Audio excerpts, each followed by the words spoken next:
Hello, and welcome to the Retirement Income Institute Fellows Corner. I'm Suzanne Norman, Director of External Relations, and I'm thrilled to have with us today Education Fellow Ann Lester, who has had quite an illustrious career, starting in the industry back in 1992 as a trader in Milan, working for JP Morgan in many, many roles, and giving you a wonderful insight to the scope of the financial markets and with your work in the employee benefit, defined contribution, defined benefit space, multi-plan, all of that. So thanks so much for being with us today to talk about your work.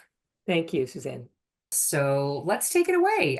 Tell us about your passion and what you're writing about, and certainly love to hear more about the paper that you're publishing at the Institute.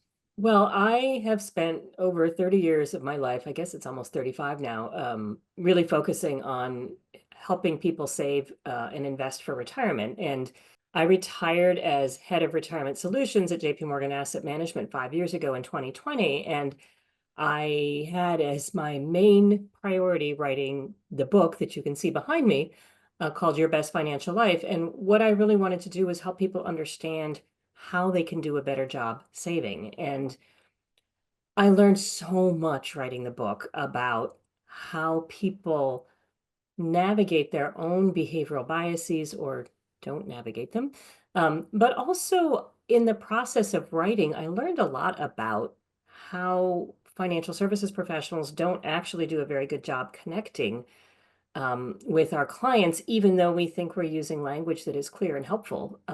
I did focus groups, did a survey of 1,000 people, asking them questions about how they thought they were doing, how much they, whether or not they thought they were saving enough and investing appropriately. And then we went and checked the numbers. They reported sort of what they had and how they were invested, and sort of doing some analysis, we were able to understand, sort of four groups of people. And the group of people, 17.4%, that was sort of on track to be able to retire and thought they were, only 17.4%, all had mentors in their life and people that taught them about money and investing.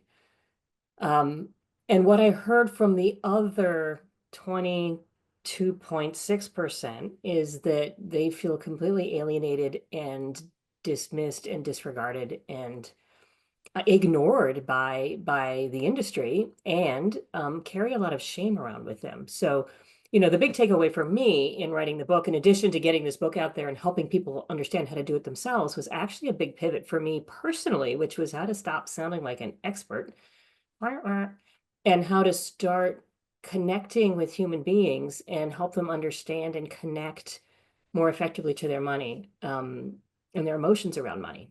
So the paper that I'm writing is called Perfect Isn't the Answer. Good Enough is Good Enough. You, Anne, and I really resonated with me to hear you talk about the emotions and the shame that people have. And as you and I both have discussed, this country doesn't do a great job of educating our youth. Only about half the states actually require a personal finance semester to graduate from high school. So there are these huge gaps. And I know in the work that you've done in the book, of course, talking about this next generation of savers, but also they will be recipients of this great wealth transfer, or as one of our other colleagues talks about, the transition. So maybe just in a couple minutes or so, share some insights as far as what people can do to step into action. So what are some of the solutions? So if you are an individual who is struggling with your own sort of challenges with money or the way you feel about money, I think the most important thing you can do is just to forgive yourself and say, yep, it is what it is. To me, the biggest thing that let me transform my own money shame into having power over my money was actually understanding that it was the way I was wired, and it wasn't because I was a bad person, and that was huge. Um, and then you can set up some habits and hacks that can put you on track. The second thing that I think it's really important for individuals to understand, and this is something I think financial professionals can really help with and maybe up their game a little bit with, is to help people understand that there's no mathematically right answer when we start on this retirement savings journey, or even when we hit retirement, because we don't know the answer to what I call the elephant in the room, right? Which are a bunch of questions that are unanswerable, starting with when you're young, how much can I save?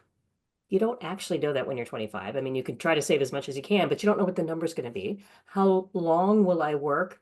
Don't really know that one. What will my investment returns be? Really don't know that one. And then the last question, how much will I need to spend when I retire? And so the sort of once you hit retirement, you know how much you've saved, you know how long you've worked, but you still don't know what your returns will be going forward, and you still don't know how much you really will need to save, and then you really don't know the answer to the big one, which is when will I die? So I think for younger workers, and people working with younger investors and savers, the trick is to acknowledge that you're not gonna get it right, but you can get it good enough, especially when you work with an advisor who can help you manage those behavioral challenges. And then the second one, and I'm a huge fan of eliminating, we call it in the industry, tail risk. I'm doing what I said I shouldn't do, right? Which is using jargon. But tail risk is saying, what are the really big things that could go wrong? How can I eliminate some of the worst outcomes for myself? And the absolute worst outcome is running out of money before you die. And, guaranteed lifetime income is a terrific way, when combined with your Social Security, to make sure that you've got a floor under your financial life, that you've eliminated the absolute worst case outcome. So to me, those are two really important things that we should be doing a better job articulating. People should feel more comfortable asking questions about, and hopefully we can turn some of that shame into power. Thank you, Anne. And that's it, right? It's all about helping people access what they already have, but they just don't know what they don't know. And having common language, meeting people where they are, we talk about that a lot, is really the first step. So thank you so much what you've given the world with the book. Thank you for the new paper for the Institute. And those of you that would like to read more of our work, please visit protectedincome.org. And I will see you again on a Fellows Corner soon. Thank you.